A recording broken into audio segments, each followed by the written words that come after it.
الحمد لله وكفى والصلاة والسلام على عباده الذين اصطفى خصوصا على أفضلهم وخاتم النبيين محمد الأمين وعلى آله وصحبه أجمعين وبعد فأعوذ بالله من الشيطان الرجيم بسم الله الرحمن الرحيم لكل جعلنا منكم شرعة ومنهاجا ولو شاء الله لجعلكم أمة واحدة ولكن ليبلوكم فيما آتاكم فاستبقوا الخيرات إلى الله مرجعكم جميعا فينبئكم بما كنتم فيه تختلفون صدق الله العظيم.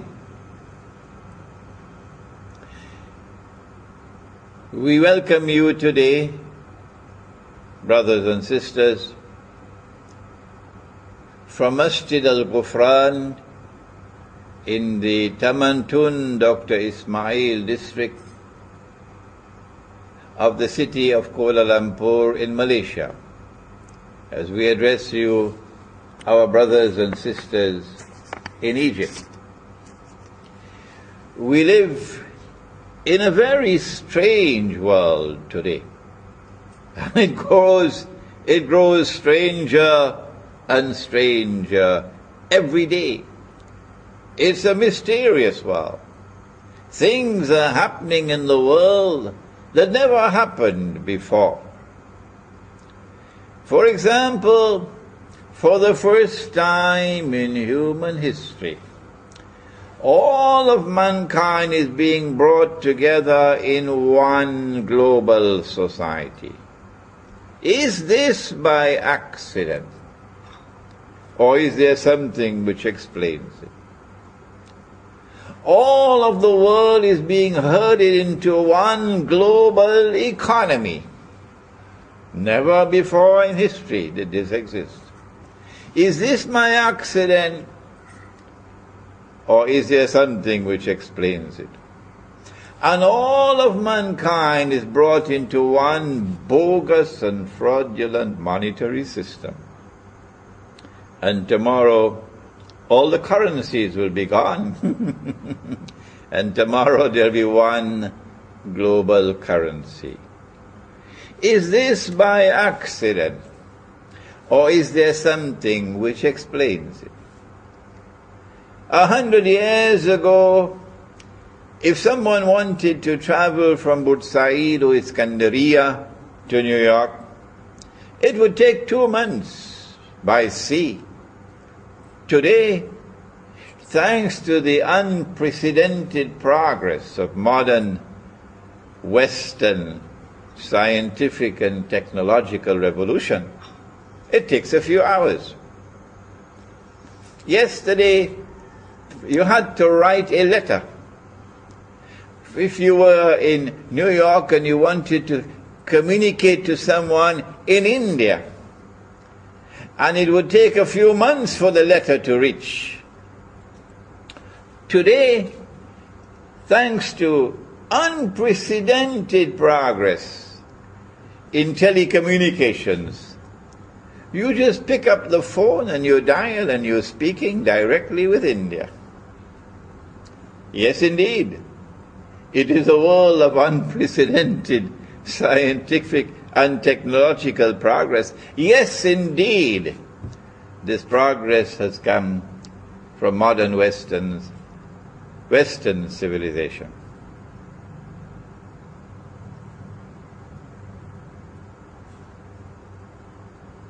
There are those who see with only one eye. They are internally blind. For them, knowledge comes only from external observation and scientific experimentation, and from the New York Times and the Washington Post and television and radio, and daily newspapers. And they are people who swallow this falsehood, that this modern unprecedented progress which comes from modern Western civilization, validates the claim of the West to be the ultimate civilization of mankind, that there is no more to come after this. This is the end of history. That all previous civilizations, including Islamic civilization, are now obsolete, are now moribund, and they belong to the museums of history. And so any attempt to enforce the Sharia of Islam represents backwardness, represents trying to take something out of the museum and bring it back into history. And so they oppose it. These are the one-eyed people. But there are others who don't see with one eye. They see with two eyes. They see with the external eye and they see with the internal eye, because Allah has placed faith in their hearts. Faith is not sold in the stock market. And when Allah puts faith in the heart, then He puts nur in the heart. And nur is not sold in the stock market.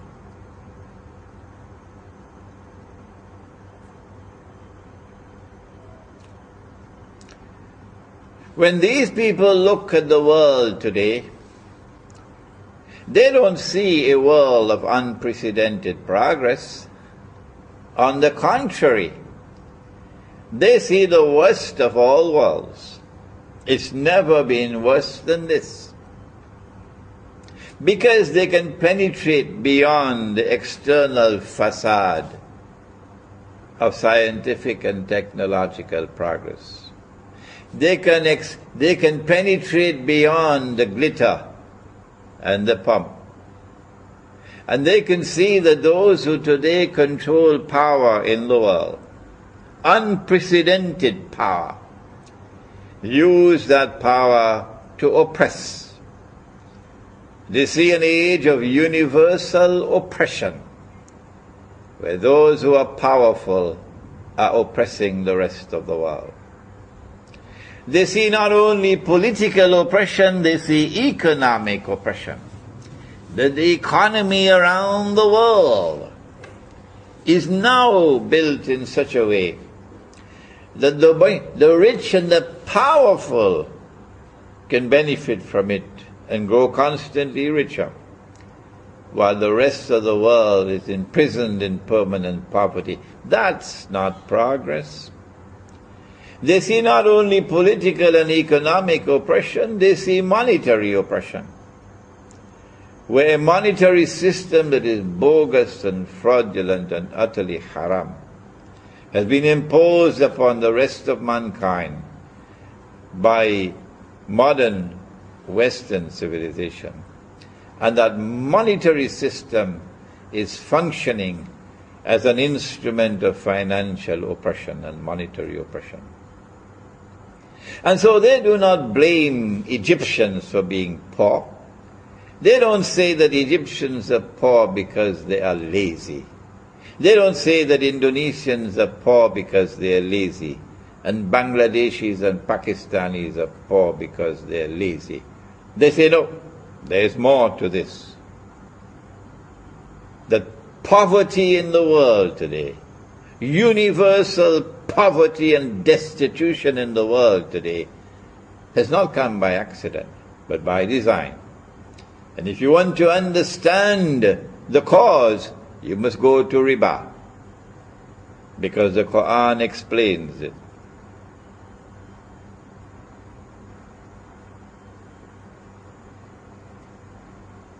And so now let us turn to the subject of this strange age, before we turn to the Sharia and to Egypt's predicament, and dangerous predicament at this moment. Who are those who control power in the world? And who are those who are ruling the world today?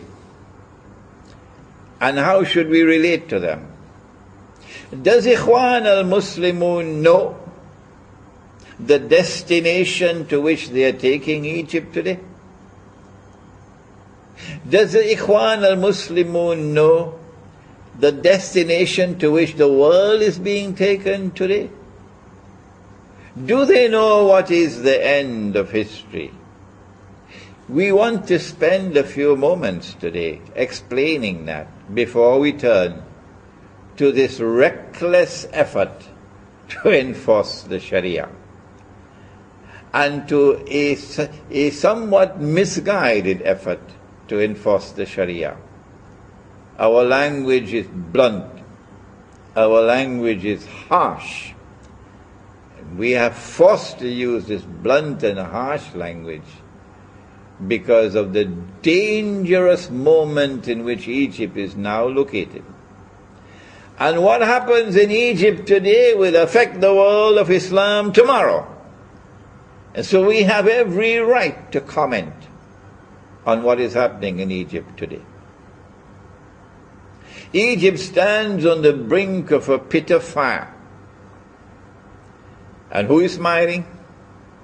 Only the Zionists. The Zionists are the ones who today control power in the world. And there are two kinds of Zionists. There are Zionist Jews and there are Zionist Christians. Every Egyptian knows that. And a strange and mysterious alliance has taken place between Zionist Jews and Zionist Christians. The Quran says that it has come tibyanan likulli shay. So has it explained this alliance between Zionist Jews and Zionist Christians?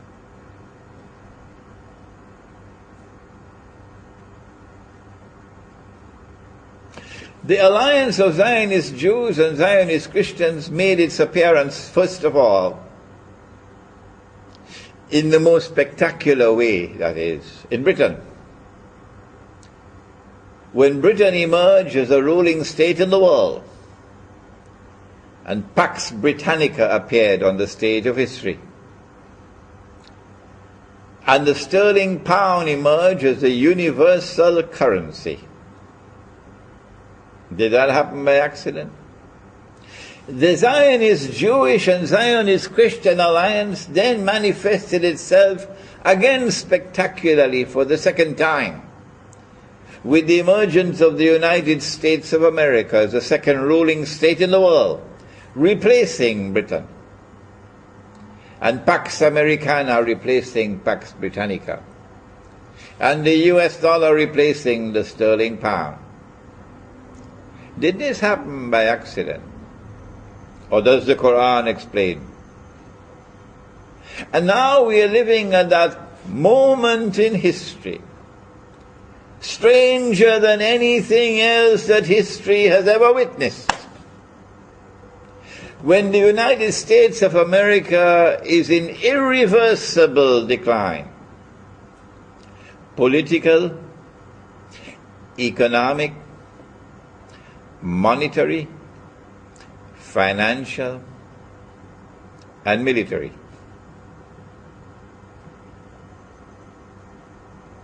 And the US dollar is heading for a meltdown. And it looks plain and clear that there is a successor ruling state to replace the United States as a third ruling state in the world. And once again it will be a Jewish Christian and a Zionist Christian and Zionist Jewish alliance, which will spectacularly deliver to the world that third ruling state. And a new monetary system to replace the US petrodollar monetary system. We are living at that moment in history of transition. Does Ikhwan al-Muslimun have any knowledge of this? Has Ikhwan al-Muslimun done any research on this? To look in the Quran and look in the hadith of the Prophet sallallahu ta'ala alayhi wasallam for answers. In order to understand the destination to which Ikhwan is taking Egypt, and by implication taking the world of Islam, we need to answer these questions.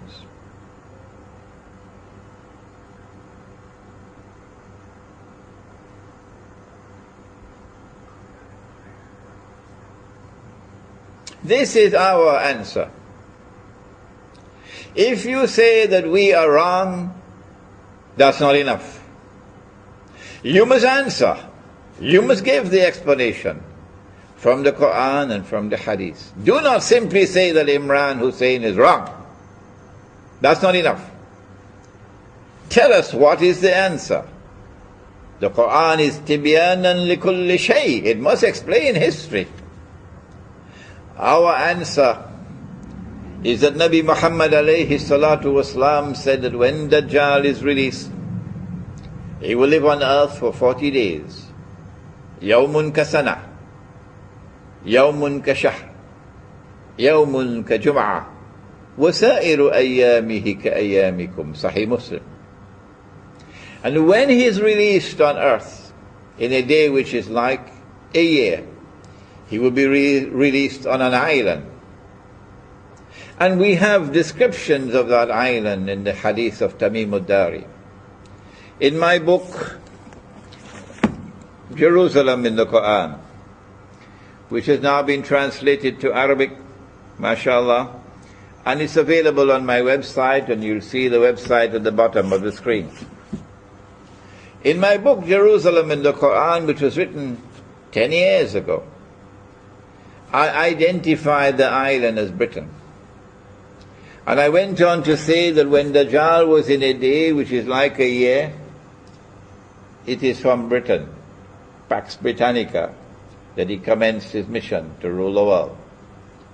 And that when Britain was replaced by the United States, and Pax Americana replaced Pax Britannica, Dajjal had moved to a day which is like a month. And now that Pax Americana is in irreversible decline, and a new ruling state is to replace it, and a new monetary system is to replace the US petrodollar monetary system, we said it is Israel which wants to replace the United States. And it is the universal, invisible and intangible electronic and digital money controlled by the Zionist-controlled banking system around the world, which will be the new monetary system, again backed by the petrodollar. Not the petrodollar, by petro money. This is our explanation. If you say that we are wrong, you must tell us what is right.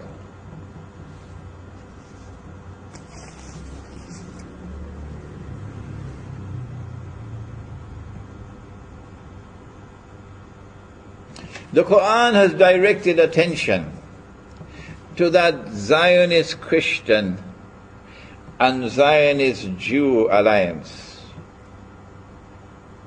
When Allah subhanahu wa ta'ala commanded in Surah Al-Ma'idah, بعد أعوذ بالله من الشيطان الرجيم يا أيها الذين آمنوا لا تتخذوا اليهود والنصارى أولياء. Allah is not speaking about all Jews and about all Christians. Absolutely not. Well then, which Jews and which Christians? The answer, بَعْدُهُمْ أَوْلِيَاءُ بَعْضٍ. He's speaking about a Jewish-Christian alliance, which has now appeared in history, in the Zionist-Christian, Zionist-Jewish alliance, which lies at the heart of modern Western civilization. In fact, it has hijacked modern Western civilization. What is the price that we would pay if we turn to Washington as our Qibla and hold the view that the Sharia belongs to the museums of history? What is the price that we pay if we accept the lie that religion and politics must be separate from each other and we secularize life, which is what the Judeo-Christian alliance wants us to do? What is the price that we pay when we identify with them? Allah goes on to say, وَمَنْ يَتَوَلَّهُ مِنْكُمْ فَإِنَّهُ مِنْهُمْ. And so we say to such people who are absolutely opposed to the Sharia of Islam, who don't want it at all, no, the Sharia should be sent back to the museum. It is obsolete, it is moribund. It represents backwardness. We say to such people, we need to charter a few jumbo jets and send you on a one-way trip to Washington, because that's where you belong. وَمَنْ يَتَوَلَّهُ مِنْكُمْ فَإِنَّهُ مِنْهُمْ إِنَّ اللَّهَ لَا يَهْدِي الْقَوْمَ الظَّالِمِينَ. Allah does not provide guidance for a people who are wicked, and that's what they are. They corrupt every single thing that they touch. And they also present us with unprecedented fitna to test us. From modern Western civilization has come two things. And you are familiar with these words. The first word is fitna, and the second is fasad. There is fasad today in the political system. It's corrupted beyond recognition. It is collapsing all around the world.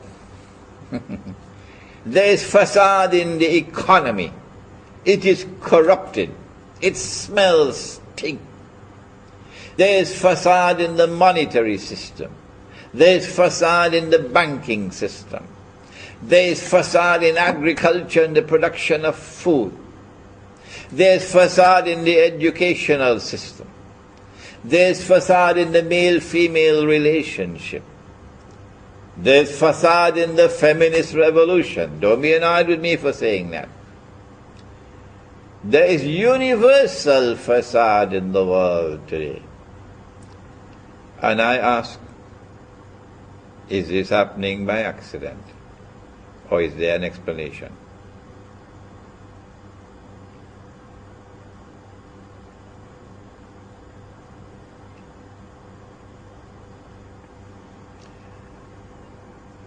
No, it's not happening by accident. Not at all. The Quran has come as tibyanan likulli shay. And the explanation is there in the Quran, inna ya'juja wa ma'juja mufsiduna fil ard. That's the explanation. And I've written a book on the subject, an Islamic view of Gog and Magog in the modern world. The fasad comes together with fitna. We are being tested as never before in history. And there are those of us, and many of them are in Egypt, who share with me the view.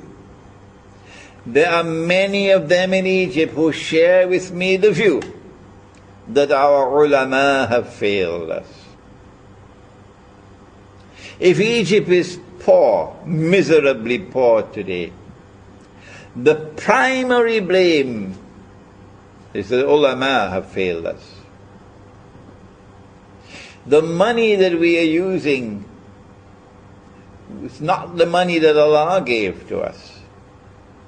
The Quran speaks about dinar. The word dinar is in the Quran. The Quran speaks about dirham. The word dirham is in the Quran in the plural. And so long as we are using dinar and dirham, and remember, tomorrow, Israel is going to be using dinar and dirham. Tomorrow. Just remember that. When Israel uses dinar and dirham, then the ulama of Islam will wake up. Is that Islam? It's coming. My guess is probably only about 20 years away from now, before Israel starts using dinar and dirham. Because every Jew knows that the money we are now using is bogus, it's fraudulent, it's haram. Every Jew knows that. The only people who don't know that are the ulama of Islam. And so if there are those in Egypt, like myself, who are worried about the enforcement of the Sharia at a time when the ulama of Islam have failed us, don't blame them. Don't blame them. How should the Sharia be enforced? Is there such a thing as a constitutional sunnah? Give us a moment to spend some time on this subject. Yes, there is a constitutional sunnah. And the constitutional sunnah is linked with the enforcement of the Sharia. Allah subhanahu wa ta'ala did not create us all as one people. No. وَلَوْ شَاءَ اللَّهُ لَجَعَلَكُمْ أُمَّةً وَاحِدَةً. If Allah had so wished, He could have created us as one people. No.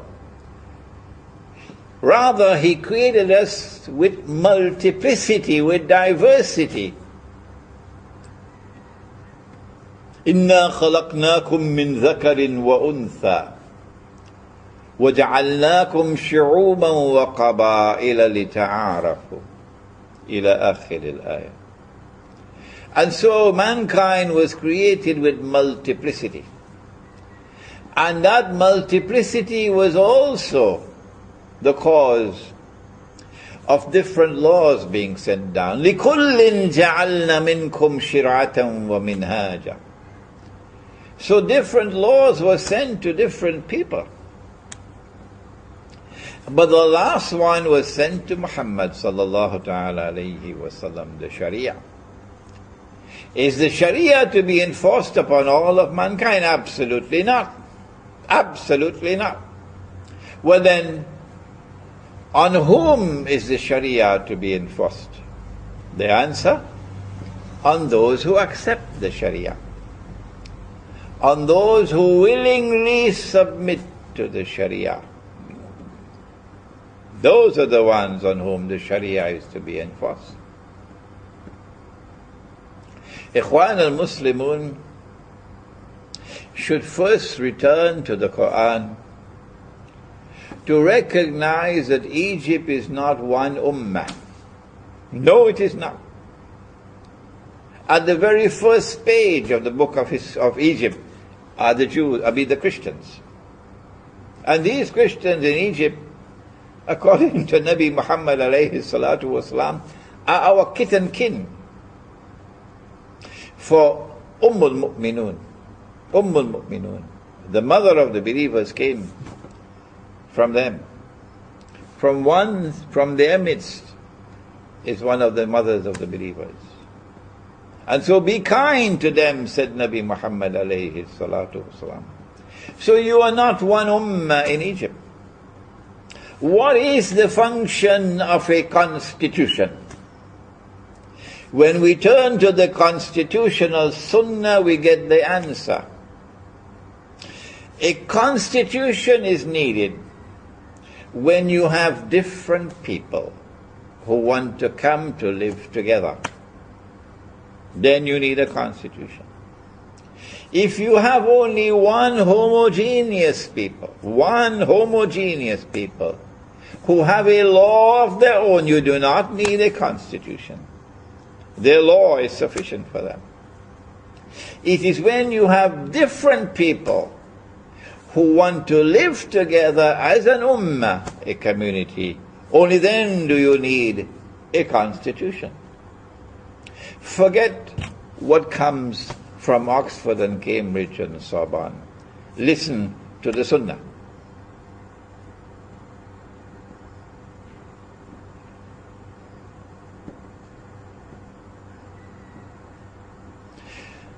Nabi Muhammad alayhi salatu wasalam recognized the diversity of the population of Medina.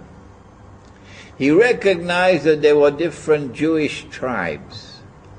Some of them at war with each other. There were different pagan Arab tribes. And then there were those who had become Muslim. And then there were the Muhajirun from Mecca. And when he arrived in Medina, guess what he did? Nabi Muhammad alayhi salatu wasalam spent about 7 months in patient negotiation. Not in a constitutional conference on the stage of history with debates going on in public. That's not wise. No. He entered into private discussions with each of the different tribes, each of the different groups, and negotiated a consensus. You cannot have a constitution without consensus. Ikhwan, constitutions are not established with referendums. You do not establish a constitution with an election. What nonsense. In order for a constitution to be established, you must have consensus. The Christians walked out of the constitution discussions in Egypt, and you still went ahead with it. Have you forgotten the Sunnah? Have you forgotten the Sunnah? Is this the example you are setting for the rest of the world of Islam? There are voices around the world today cautioning you for your recklessness. We hope and pray you will not be offended by our words, that you will still consider us to be your brothers, and that you will heed our advice and warning. We apologize to the Christians of Egypt. Yes, we apologize to you, because this is an embarrassment for us. This is not the way. This is reckless, and this is misguided.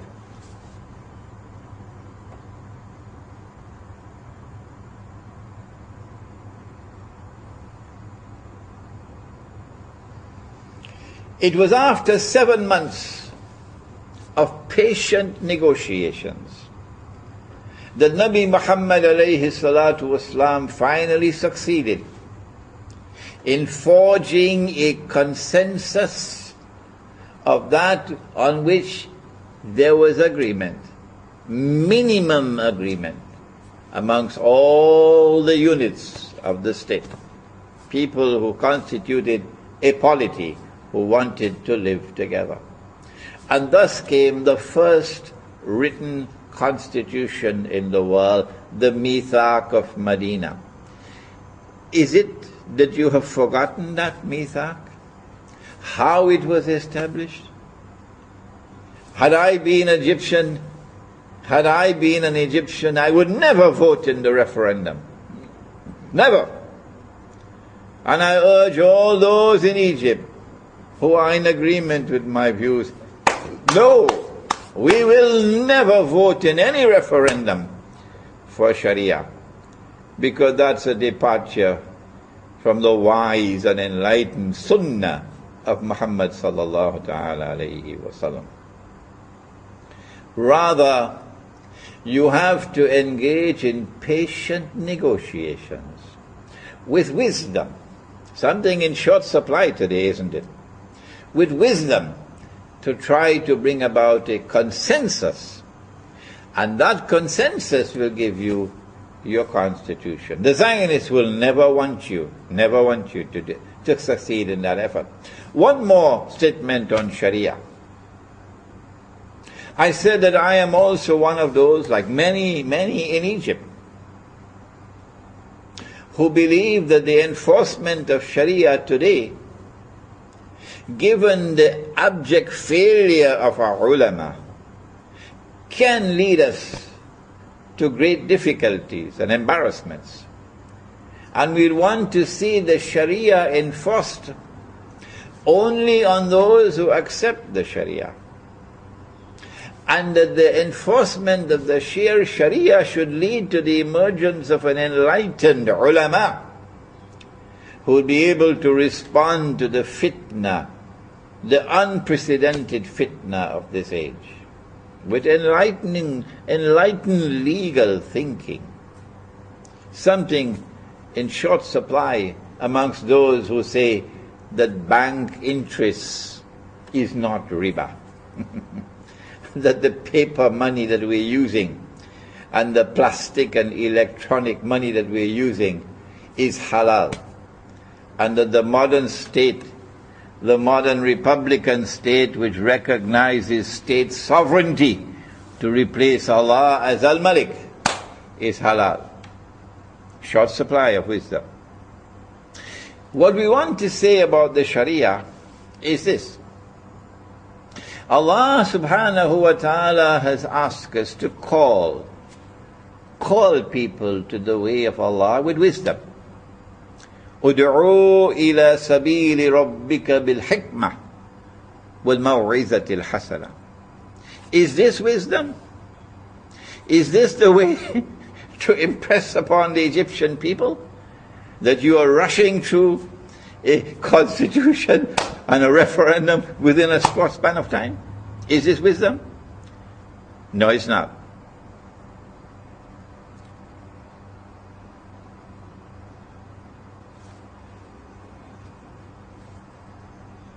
Well, then what is wisdom? Let me tell you what is wisdom. Wisdom is that you will enforce the Sharia as a parallel system of law in Egypt, alongside whatever rival systems of law there may be.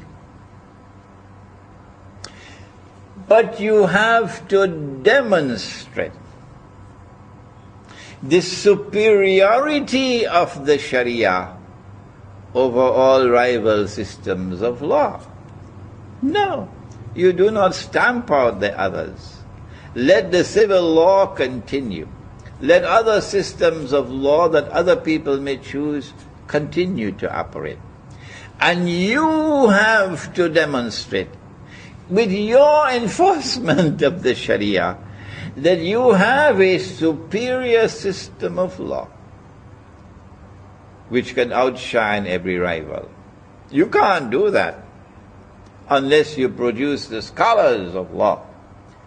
And law does not exist in a vacuum. No. The scholar of law must also know politics and economics and monetary economics and history and the movement of history in order for him to be able to understand the complexities of today's legal system, legal challenges.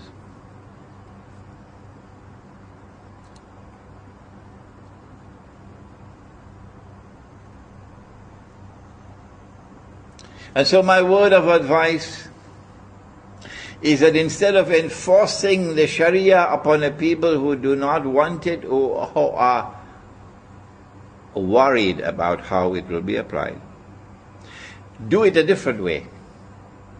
Attract them to the Sharia by operating the Sharia in such a way that it will display its evident superiority over all rivals. One last word, ikhwan. One last word. What direction, what destination are you taking Egypt to? And what destination is the world heading to? We said that Israel is about to replace the United States as the next ruling state in the world. That's not by accident. That is the Dajjal in a day which is like a week. And when a day like a week has come to the end, the malhama has already occurred. And the conquest of Constantinople has already occurred, which is after the Malhama, not the one that occurred 600 years ago. Then Dajjal is going to appear. The khuruj of Dajjal is going to take place. And he will then appear in human form. And he's going to stand up. He may come from Khorasan, but he's going to stand up in Jerusalem and declare, I am Al-Masih. But the Jews will not accept him as Al-Masih until he rules over a holy land which encompasses the biblical frontiers of the Holy Land. And you know that, every Egyptian knows that. They changed the Torah. And they brought into the Torah that the Holy Land, Al-Ardul Muqaddasa, extends from the river of Egypt, the river Nile, to the river Euphrates. Why did they do that? Because Nabi Yusuf alayhi salam came to Egypt. And then he brought Nabi Yaqub alayhi salam and the whole of Banu Israel into Egypt. And they lived in the eastern delta between the river Nile and the Red Sea. And so they came to the conclusion that this also is a part of the Holy Land, Al-Ardul Muqaddasa. But they are wrong. They are wrong. They wrote it with their own hands. That's not the Holy Land.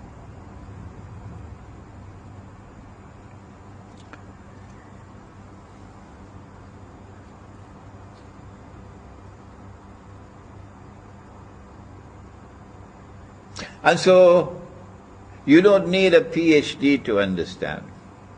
Of course, those who have the Qibla in Washington will never accept what I say. You don't need a PhD to understand that the Arab Spring was meant to prepare the way for the Arab slaughter.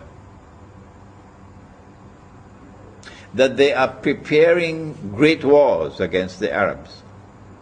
Because in order for Israel to become the ruling state in the world, Israel has to impose a political and economic dominion over the Arabs. Number two, Israel cannot impose a political and economic dominion over the Arabs unless and until Israel wages great wars. And these are not only military wars, these are also biological wars. And succeeds in substantially reducing the population of the Arab world.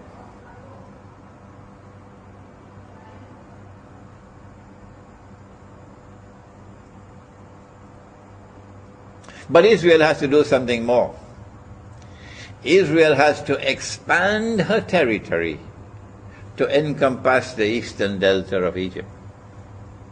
She can't do that with an aerial war or a naval war. She has to have a ground invasion. And so the plan is to attack Egypt from the east with ground troops. And when Israel attacks from the east, then NATO will attack from the west, from Libya. And those fools, and that's what they deserve to be called, fools. They were fools in Libya, and they're just as foolish in Syria today. Those fools who made an alliance with NATO, NATO being the military arm of the Zionist Judeo-Christian alliance. Those fools who made an alliance with NATO to overthrow the Libyan government have now given to NATO opportunity to be present in Libya. And so NATO will attack from the west and Israel from the east. And there will be a naval blockade from the north. And you have southern Sudan also, which is an ally of Israel today, from the south. And so they'll attack Egypt from east, west, north and south, from above and even from below, because they now have the power to make earthquakes. That war on Egypt is coming. And they need a justification for war. They need a casus bellum for war. They don't want to attack Egypt and appear to be aggressors. So what do? what do they do to prepare the way for war on Egypt? Is Ikhwan aware of this?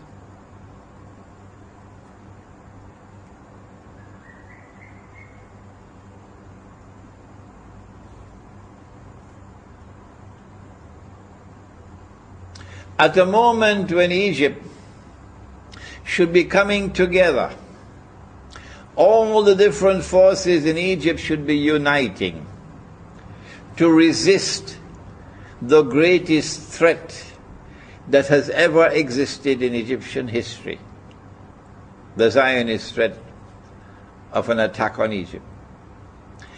At this moment when we should be uniting our people, Ikhwan's government in Egypt has succeeded, and succeeded dramatically in dividing the people as they were never divided before. Is that wisdom? Is that the destination that you take in Egypt to? Who is smiling today with what is happening in Egypt? The answer, the Zionists are smiling. That's the answer. They want to be able to set up Egypt for the attack on Egypt. That they'll make it possible through the Arab Spring for a so-called Islamic government to come into Egypt. And then they'll help that Islamic government to take control of the military. And then they'll help that Islamic government to take control of the judiciary. So that the Islamic government is in total control of Egypt. And when the Islamic government is in total control of Egypt, and the Sharia is enforced on Egypt, and civil war comes to Egypt, they'll smile. And then they will exploit the weakness of the ulama to make the Sharia look stupid, to make the Sharia look foolish, to make the Sharia look savage and backward. And there are many ways that they can do that because of the failure of the ulama today. And then they will be able to show to the world, this is what Islam is doing in Egypt. And these people are bloodthirsty people, and they only want to cut the throat of Israel in order to be able to attack Egypt and yet not be blamed for committing aggression.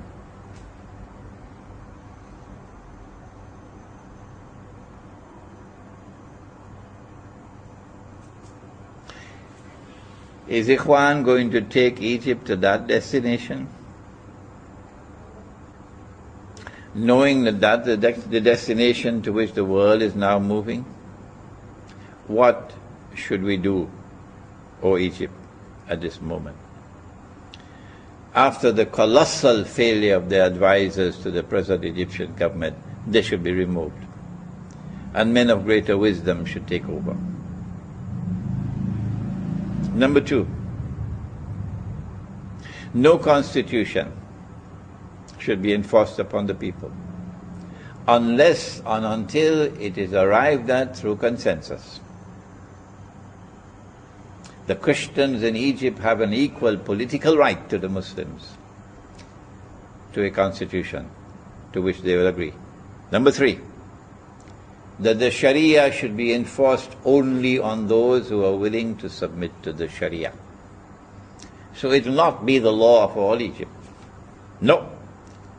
The other systems of law will function alongside the Sharia. Number 4, that when the Sharia is enforced, we should not so enforce the Sharia that we look like fools. Rather, Islamic scholarship must rise to the occasion. Islamic scholarship must rise to the occasion to operate the Sharia in such a way that it demonstrates its evident superiority over all rival systems of law. That's not easy. That is not easy. That requires the best Islamic scholarship in the world today. And also it requires that Islamic scholarship must expand its vision beyond law to encompass all other subjects that are relevant, including the one in which I specialize, al-mu'akhir. I pray that these words of mine may not offend, may not hurt, I pray that these words of mine may be accepted in the spirit in which I am given them. Yes, I have used harsh language to condemn reckless and misguided behavior, because the moment is now too dangerous. I pray that Egypt may step back from this pit of fire on which it now stands. The reason may prevail, good sense may prevail, and that the constitution may be established on the basis of consensus, and that the Sharia be enforced only on those who are willing to submit to the Sharia. Thank you. Wassalamu alaikum wa rahmatullahi wa barakatuh. إلهي لست للفردوس أعلى ولا أقوى على نار الجحيم الله فهب لي توبة واغفر ذنوبي فإنك غافر الذنب العظيم إلهي لست للفردوس أعلى ولا أقوى على نار الجحيم الله فهب لي توبة